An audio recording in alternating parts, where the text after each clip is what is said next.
24 minutes to 8 a.m. It's now time for our Kickstarter. Now this one is a tough one because everyone expected direction. As a leader of a home, you expect that the father should have direction for where the family is going or what the family should be doing. The mother will turn to the father. What should we do? What should we give the children? Are they going to school today? Can we afford this current status that we are having? And then the children have to look to the parents. Where do we go from here? Well, our father, the president of this country, President Museveni, yesterday did come to the state and give a presidential address at 8 p.m. Everyone was expecting some sort of solution, some sort of relief plan in the short term, as the economists have continuously said that we need short-term relief that can help people to continue thriving through the crisis the country is going through. Of course, in the wake of a reopened economy in January 2022, the expectation is that everything was going to go phew. But it never did so. It instead just went phew, went down. It started with, of course, the aftermath of COVID-19, the high cost of living. The rent went up for some people, then it trickled down to fuel. It started as a joke. As we speak today, in some places within the city center, fuel is at 6,000 a litre, whether petrol or diesel. That's entirely up to your car. And then it comes to down to the food basket, where you do have the essential necessary good for everyday Uganda that they use on a daily. And that food basket cost has also gone escalating through the sky. And everyone has been wondering, why are members of parliament quiet? Why is the president quiet? Yeah, yesterday we did have the presidential address that was supposed to give us some sort of confidence and hope through the crisis that we are going through, not just as a country, but as a globe. And fortunately, no one is seeing light at the tunnel yet. Here to have a reaction to the president's speech on the economic situation is a member of parliament, Igara West. He swore in last year this time that he would defend, he would lead, and he would help the people of Igara West to actually be represented and get the best out of the parliament in his time of the 5 years. Mbwatekamwa Gaffa, good morning to you, Member of Parliament. Good morning to you, and good morning to viewers. Okay, so when you made this oath, you took this oath, and the 1 year that you have been in, in your position or your capacity as a legislator for the Ugandans, what has been the positives and the negatives? First and foremost is to tell Ugandans that majorly the positives are we've been trying to fight and guide this country, guide executive, but the unfortunate part is that they cannot listen. So that is my summary. Okay. All right. Well, that's his summary. We do have Simon Ssenyonga, who is a lawyer, and he's been very vocal and an advocate of really young people, and especially them thriving through the hard times that we are going through. Simon, good morning to you. Good morning, Priscilla. How are you? I'm okay. How are you? I'm very good. So I want to find out from you in particular, before the presidential address, I know we had been here talking about the coffee deal, the economic crisis, and you had some pointers that you did share then. What were your expectations from the head of state before the speech? I think I expected him to, as usual, make a repetition of the views that he expressed, I think, when he was addressing the members of parliament at Kololo, that the cause of the crisis was the Ukraine and Russia war. And I think he did us justice in repeating the same thing. I think I also expected him to blame the opposition for the mismanagement of the COVID crisis, and he never again disappointed in that regard. So I think for listening to a person for some good number of years, it's quite easy to predict what he could have said. So there was nothing major, nothing new, but I think again it was a stunt to publicize what the NRM government is doing, and summoning the Ugandans and the media to focus on him. Maybe he has failed to persuade Ugandans through other means. Yeah. Okay, all right. And Honorable Member of Parliament, what were your expectations before the speech came through yesterday at 8 p.m.?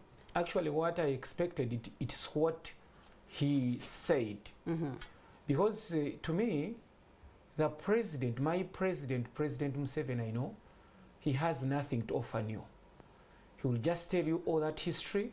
He's good at bringing the preamble, but solutions are not there. So, President, I need to thank you. you offered Ugandans what I expected.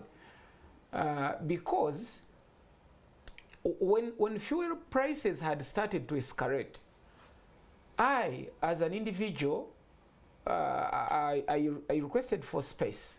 The day I tabled that matter as a matter of national emergency importance, actually my matter was given only not more than 20 minutes. It so happened that it was the day when Honorable Zake was to get a censure.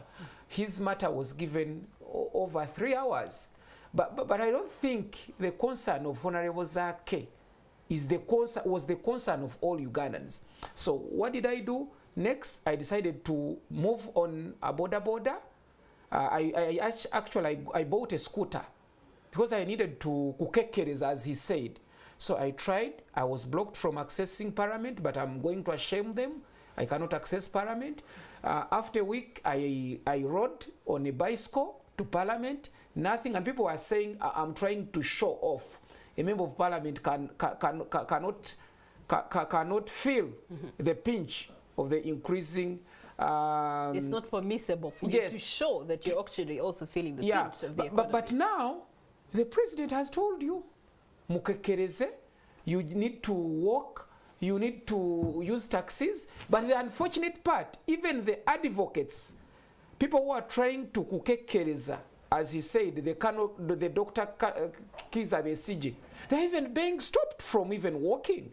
But he's telling us that we should kukekereza. Okay. So I expected him. Thank you, my president. On that day that you said you wanted to present the matter before Parliament, you were given 20 minutes. What was in your presentation in detail? In my presentation, I was showing to Ugandans that, to Parliament, that prices had started going up and Ugandans can hardly afford.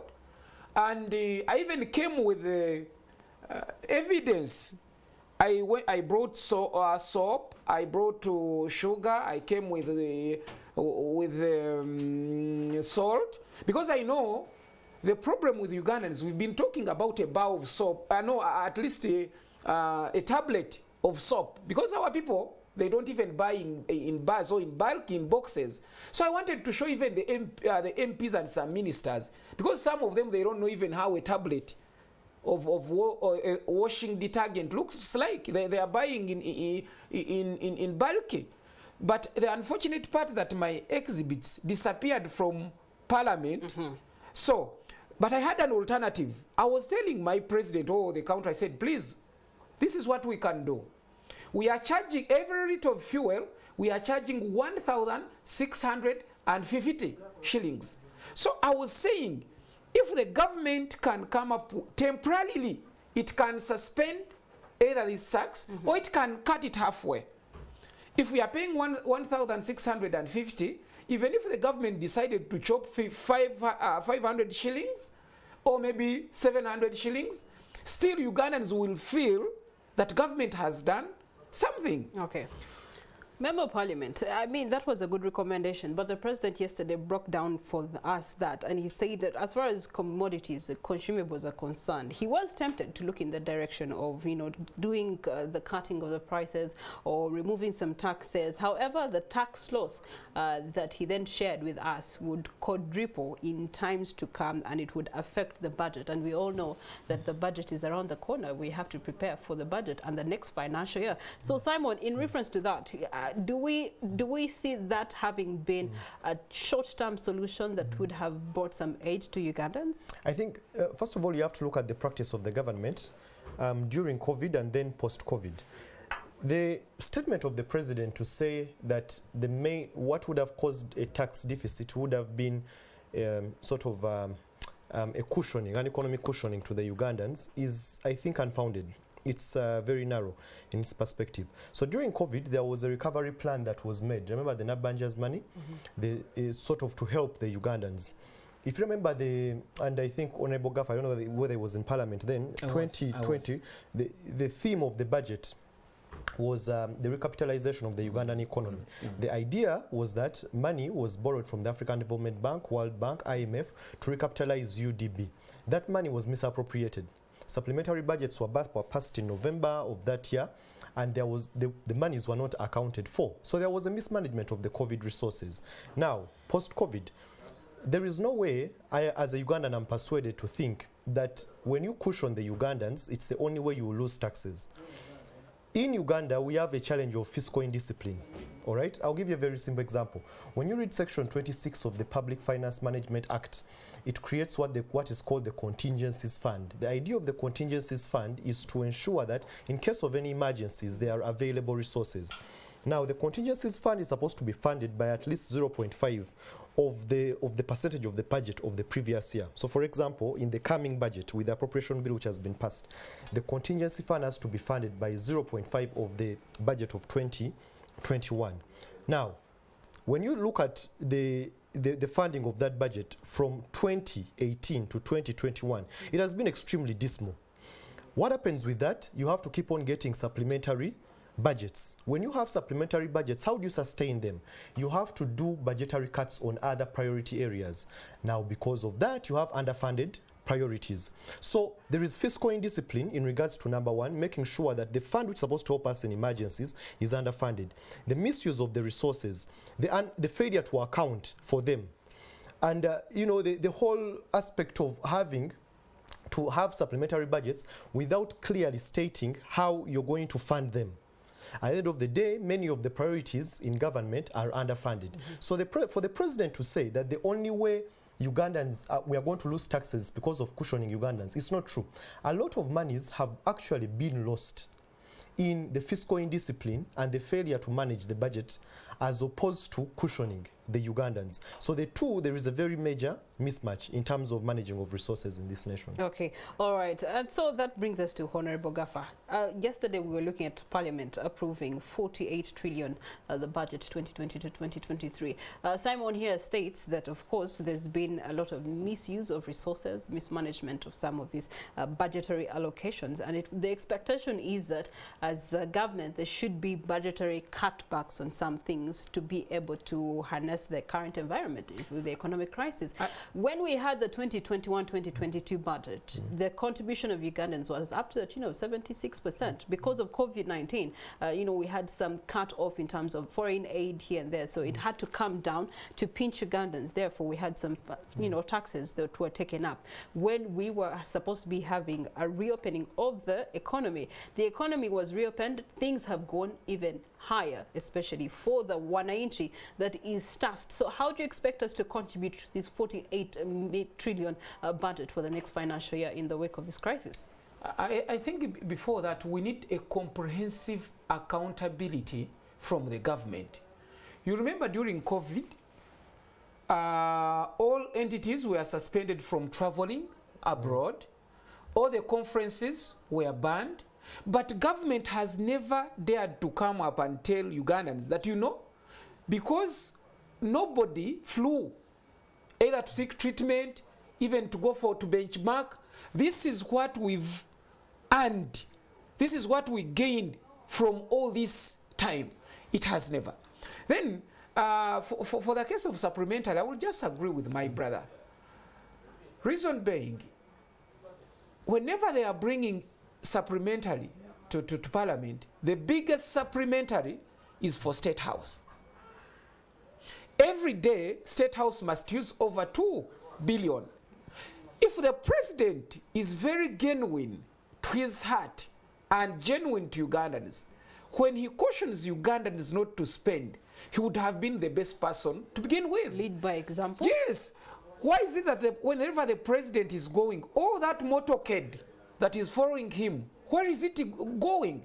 To the extent that you even have a toilet following him as if where he's going, if he's going in Bushek, that there are no latrines that the president can even use. In between the road, of course, as a president, he can't stop by to take a latrine. But the target, security reasons. The ministers with all those lead cars, actually, those are the options I gave Parliament. The ministers, you find a minister has a lead car, there is some the one behind, even some MPs. So if we want to show Ugandans that we want to kukekereza, we want to cut, then we must begin with ourselves. I would have loved if the president told us that, even MPs now I'm going to bring you buses, or Parliament has buses. Now the money for fuel you've been earning. Now let us use buses, then you move in a pool. But you cannot talk about, you cannot preach about kukekereza. If you're a father of the home, you've bought 1 kilogram of meat, but the wife who is serving you has given you more than half in your plate, but you're telling your children that they need to kukekereza and just take 1 piece. So, my brother, I agree with you that the most indisciplined thing we are doing to Ugandans is bringing all these supplementaries, because when we are having a budget, all the budget process, we would have projected that we are going to use ABC. This one is going for this, but at the end of the day, supplementaries will come in. And when you just see our performance about how many bills Parliament has done this term, so you will find that the supplementary bills, because it is a bill, they are also taken as if they are very, very important, and they are crediting us for passing all those supplementary bills. So I think we need to style up, but at the end of the day, what is so funny, if you bring a bill, I think some members of NRM also need to style up, and we need to seek for an apology from Ugandans that whenever they bring any bill, because we want to appease our president, we want to appease the executive, we must support as a gospel truth. That's where we go wrong. Without consultation of the people that you actually represent in Parliament? Even if you don't consult, but you can even yourself, using your personal judgment, you can see that honestly this one is not needed. Okay.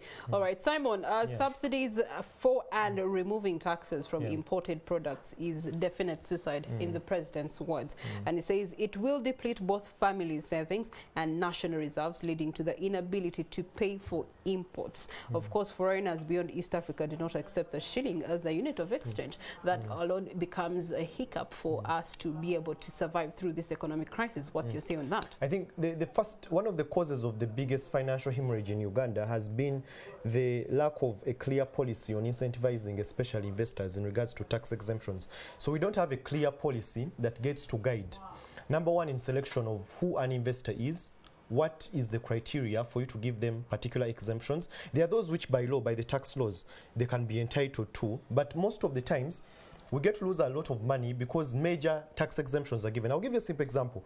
I think it was 2021 or 2020 where the government made tax exemptions, especially on import duty regards to the steel imports. But then the same government was giving major tax holidays to the same people who are investing in steel. So you realize that a lot of monies are lost in the tax exemptions. Another example you will have to look at when the president talks about, when he talks about the whole aspect of the suicide. So you want to look at critically whether you have a mechanism that follows through the monies and recovers the monies that you're saying that you're losing through exemptions. So the idea is that give many exemptions to many people and then charge the Ugandans heavily. With all these crises, and I know he had to try to avoid it in the presidential, in his address, the coffee deal. The idea of the coffee deal, when you read the agreement that was given, Vinci, the company, was going to get major exemptions. For a person who the government has to even pay to invest. So ideally, they don't have money to invest. Elsewhere, I was making an argument. In 2014, what we are seeing as the Vinci deal was actually birthed in 2014. At that time, Miss Enrica Pinetti was making a case for her company called Finasi to finance and to build the Lubowa specialized hospital. Again, the idea was get a lot of resources from government to finance. Up till today, there is nothing that has happened. So you can imagine how much resources we have lost in over 9 or 10 years because of the exemptions. So the president preaches water and then takes wine. And because of that, there is no way you can reconcile whether there is any genuineness. Because when you talk about political accountability in regards to following up on financial resources, it comes from, first of all, the genuineness of the leaders and whether what they are presenting. What Honorable Gaffa was saying, that if at all you're telling people that you take this path, you're taking a contrary path, there is no way you will be able to convince the Ugandans. And what happens subsequently, you have to use threats and intimidation. I take special recognition of the statement here to quote from Mao Zedong, saying that the ideological orientation in terms of this whole speech was based on 2 lines. One which he called the revolutionaries line, which they took as the NRM party. Then the other one, what he dubbed as the reactionaries line, which was apparently focused on getting cheap popularity, public sympathy, and lack of realism. Now, if at all the president wants to push Ugandans into the realism, but he's then taking apparently the revolutionary stand, which for it is hardcore, apparently no nonsense. What you're seeking to do to the Ugandans is to actually oppress as opposed to liberating them, at least financially. So for me, that statement is a statement of double standards. And we can even talk about even deeper things that he talked about here. Look at, I'll give you one simple example, the locust issue. So he said, when you read this statement, he says one of the biggest successes of the NRM government in the past 3 years was the defeat of the locusts, COVID-19 and the like. I will read for you a statement from the Auditor General's report. This is the Auditor General's report when the locusts broke out in 2020. So he says that an allocation of 2.4 billion was given to fight the locusts. What happens was that we had to, there's something called the Desert Locust Control Organization of East Africa, who were in debt from 1982 until July 2019, a debt which was to a tune of $3 million US. So actually the resources which were used for fighting the locusts were not for fighting, they were for first of all paying off the debt because of our obligations. The Auditor General goes ahead to scrutinize and realize that we are not prepared to handle this locust outbreak.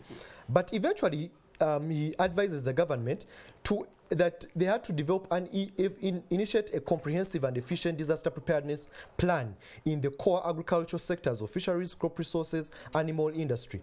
What I'm trying to tell you here is that the president says we have won some wars. For the average Ugandan, they will think we have won the wars because they can't see locusts flying. Well, but the bigger question is on the resources. Every district, they were just in particular areas. So, of course, not all Ugandans can relate to the, the conversation of the locusts. No, what I'm telling you here is that the locust speaks to the broader preparation of the nation towards handling disaster. Because COVID-19 was a disaster. I've given you the example of the underfunding of the contingencies fund. I've given you the example now of handling such a critical disaster. And the failure to account not only for the grants, for the loans, for the private contributions or the contributions in kind, for the COVID-19.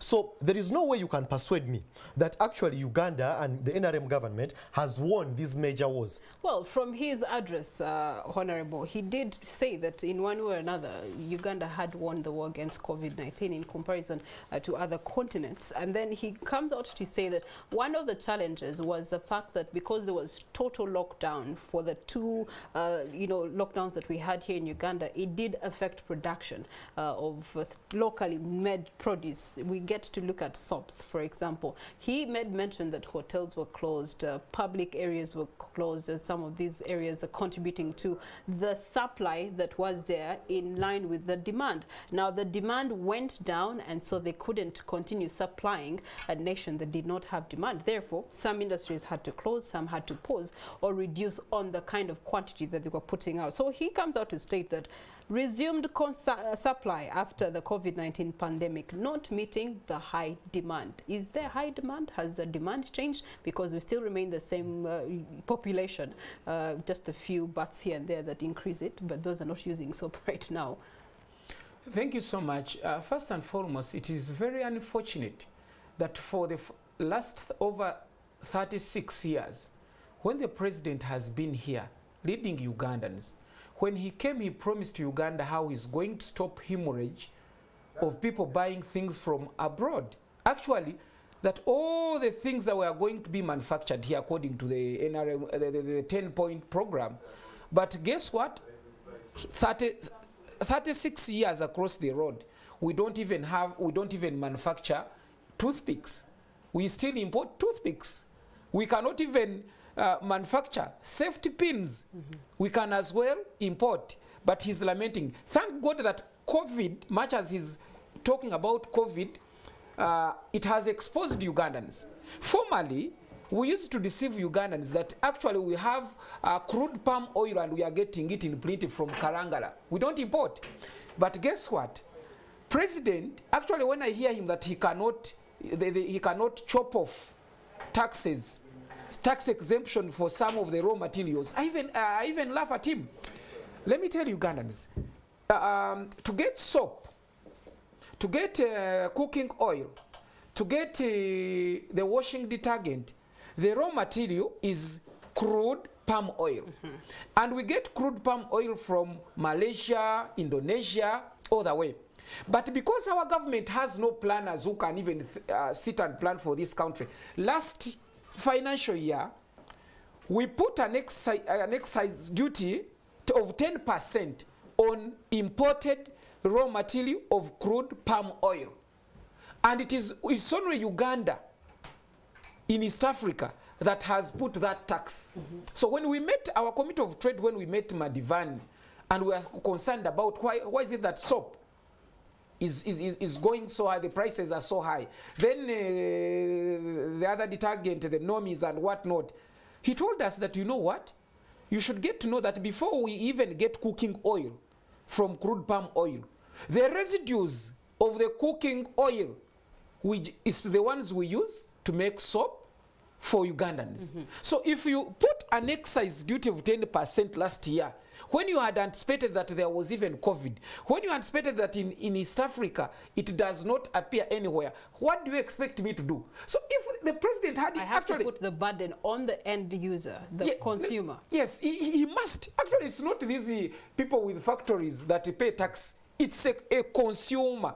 These are final consumers. If you just bring a tax on my school, I will just carry that burden onto the parents. Yeah. So president actually would have told Ugandans, you know, I've known that there are some things we can do immediately. First and foremost, for crude oil, the tax we had imposed last year of 10% excise duty, we are removing it, which means people who are dealing in chapat eat for at least one financial year. Exactly, even if he removes it, because formally it has not been there. The alternative was there. We shouldn't tell Ugandans and people who are watching us and say, maybe these people that are saying taxes shouldn't be there. No, any government to run there should be. We must collect tax. But in times of crisis, we must have an option. Look at the person they call the stupid late Idi Amin Dada, because whenever they are referring to him, they refer to him as a murderer, as someone who was equally bad to Ugandans. But before he died, in the 70s, this is the guy who went and put up the oil reserves in Jinja that can have the capacity of 30 million liters. The 30 million liters, anyway, in case of any crisis, if we had not even leased them to Starbucks, which I hear it belongs to Ruto and even some Ugandans, before it was leased, at least in case of any emergency, it was put there that at least it can run the country for almost 5 days, because every day we are consuming between 6.5 million liters of petrol. But now, someone who put the reserves in the 70s, today, the NRM government would be telling us that because even the reserves were not enough, we put reserves that can handle 180 million liters that at least can run this country for a month. Now, in the case of any crisis, because now we are even going to Kenyan elections, and whenever we have elections, you expect that fuel, actually the rate of Ugandans, a rate is likely even to go to 10,000. So, in the case of any crisis, because our fuel is dependent, our economy is dependent on fuel, how can President Museveni and his team run this government for even a day? Okay. All right, some reactions here on Twitter. Chinova 14 says, but when will you give Ugandans an incentive in times of dire need? Even during COVID-19, we got no incentive from government. I think reducing just something little on fuel alone can make a difference, however small it may be. You know, it's something, I just want first of all to disagree slightly with my brother here, Honorable. He made a statement that, for example, Uganda lacks planners, and I get the context where he's coming from. You see, Uganda has one of the best plans, by the way, and even documents, policy discussions. We have a national planning authority without authority. That's the statement they made when they appeared before Parliament. And you can see the same undertones with the Uganda law, the Uganda Land Commission appearance before the committees. They are saying, look here, we have authority without authority. We just have it by name. We have made very good plans in regards to Vision 2040, NDP 3, NDP 2, but the challenge is that most of the priorities there are underfunded. Now, because of that, the government cannot implement its desired priorities, even in this budget we are talking about. But also, secondly, the government, which my colleague here works for and is part of, has not been consistent in following through strategic plans to the dot. So there's always a shift in policy discussion. You will see that, for example, the president will come and say, this is the stand we are taking. And eventually he will dictate by the, yesterday I saw NTV made a very interesting bulletin on the purpose and the power of presidential directives. And one of the commentators was saying that if the president gives a directive, you have to first of all weigh whether actually you can implement that directive. So we have a government which doesn't follow through on the plans that are made, whether by the planning authority, whether through the NDP3, whether through Vision 2040. You can have good PR for government on media, and they can talk big statements, but implementation at the core. I'll give you a simple example. Between as we speak right now, we have 584 town councils. I don't know how many you have in your constituency, Honorable. But when you look right now, between 2020 and 2022, only 286 had been approved for direct funding from the Minister of Finance. What does that mean to you? Number one, before they came into the elections, 2020, remember the political gerrymandering of creating new districts? That means you have to create new town councils. To run every town council, according to the Auditor General, you need at least 1.8 billions. You have 584, only 286 have been approved. Now that means even service delivery, which you talk about. So the president can talk high level, but the trickle-down effect of what you're talking about, the financial distribution, it does not reach the core because the administrative units are not well-oiled, they're not well-galvanized. The dispute mechanisms, because what you're talking about here are the most, for example, if government wanted to deal with the oil crisis, it will have, for example, to have compulsory acquisition of land in some areas. But then you realize that there's underfunding, there's mismanagement of resources, there's no clear dispute mechanism. So what that leaves you into is a situation of fighting here and there. My brother talked about the situation of Amin, and I like how the president quoted it yesterday in his speech. He says that in 1960, I think they were in a cabinet meeting or somewhere thereabouts, and he talks about one of the top Indians who was around who increased the rent. The commercial rent. The commercial rent. And then he said in the cabinet meeting, they took the stand that government should not cushion the Ugandans. And you can read from that where he's going, that there is no way government should be able. But let me tell you something. In the states which we apparently admire, not very far from here. But you say the positive of it is that it then boosted the commercial rentals. No, I think also, I think that is also has its, I think it's limited. You can't attribute, and that's the challenge that the government has consistently made. For example, they attributed the COVID success to the harsh policies, even you repeated it yesterday. You cannot attribute that the success of the building and the construction industry was due to the harsh policy of failing to cushion the Ugandans. You're not telling us how many Ugandans had to suffer because of that, how many of them were pushed out of business, even in Uganda itself. And even you can look at the selection of the example.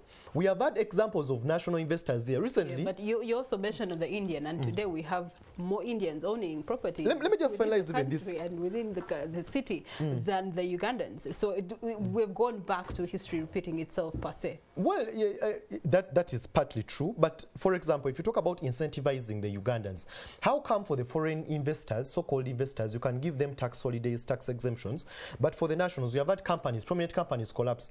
The Sembule company is an example. Recently, we're talking about our colleague of the Good African Coffee, Andrew Gasira, who had to suffer major, setbacks. Breaking through the UK. In the coffee industry. Yeah. And that discussion is relevant because now we are discussing coffee.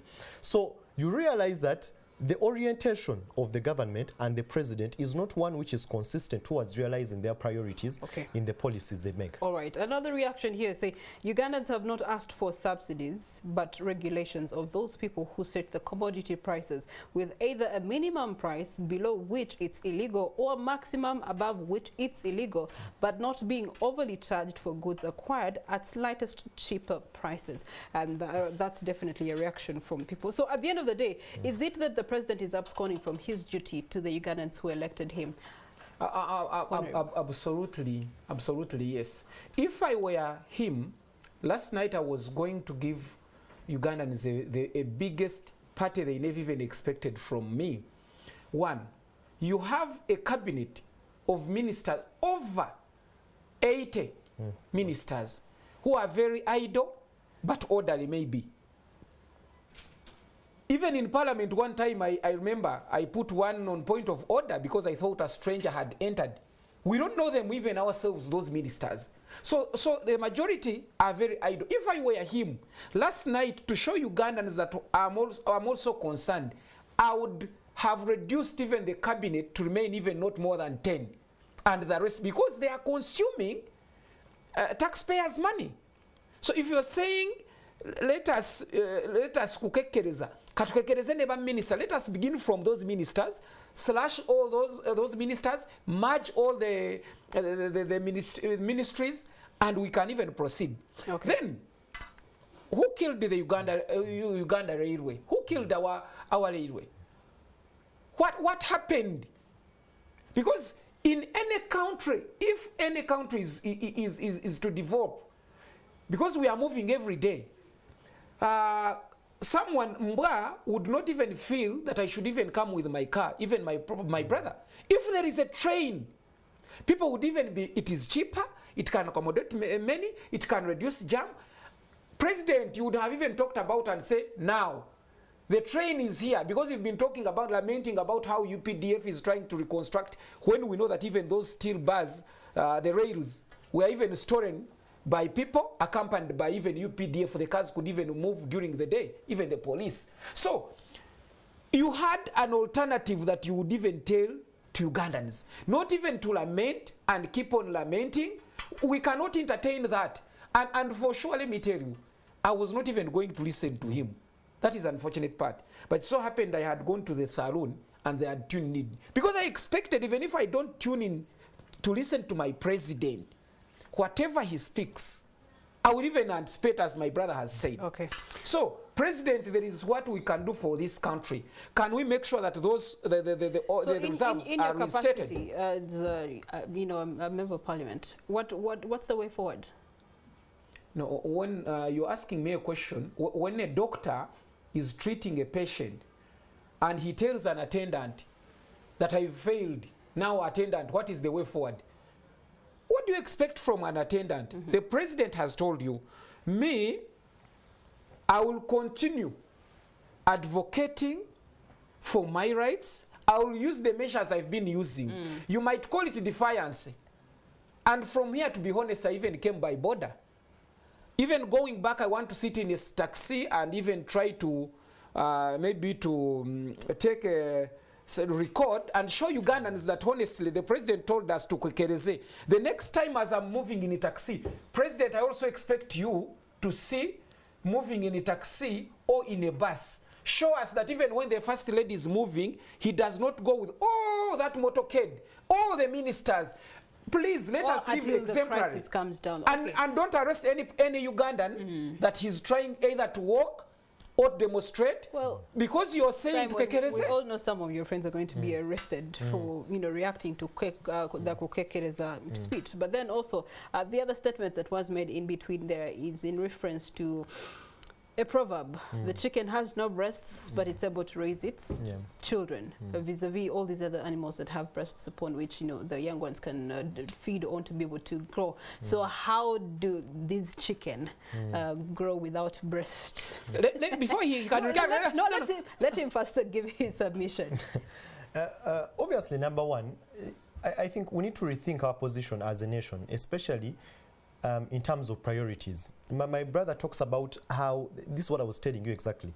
You have a planning authority without authority. You have a parliament which has been designed to be a post-mortem parliament. So the idea is that even talking about supplementary budgets, he will tell you most of the supplementary budgets and the approvals only come when the monies have already been used. The supplementaries have already been used. So you have that indiscipline. But I'll give you another simple example. As you were talking, I was reflecting on how are we going to feed this so-called chicken. You, especially in the media, have to focus us on areas which at times are not given critical attention.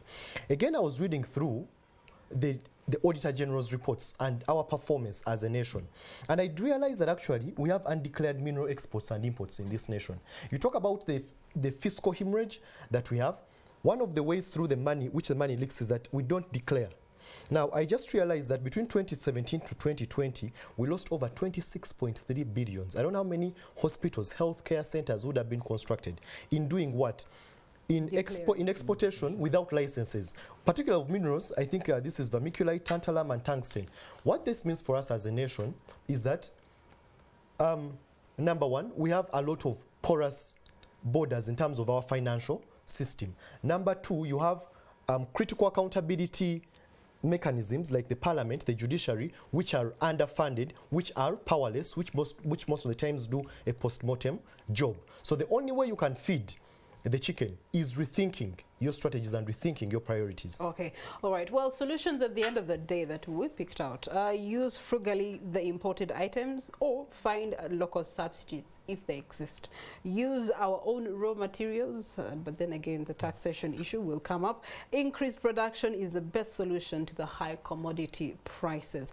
And then the issue of tax removal has still not yet been accepted from the head of state. So that is where we are now. It's really upon your hands and the sweat of your hands. How do you get to expand your income right now in such a time as this, so that you can still be able to meet the demands of your everyday in terms of just the basic needs, health, education, and livelihood for that matter. We have clearly, my friends here do not have the answers, and so it's incumbent on you to actually find a solution on your own to thrive through this economic crisis. At the end of the day, each too shall end. That's the positive news that will be someday. We'll speak of this in terms of history. For now, we'll take a breather on that conversation. Continue reacting on our social medias, #morning@NTV. We do return shortly.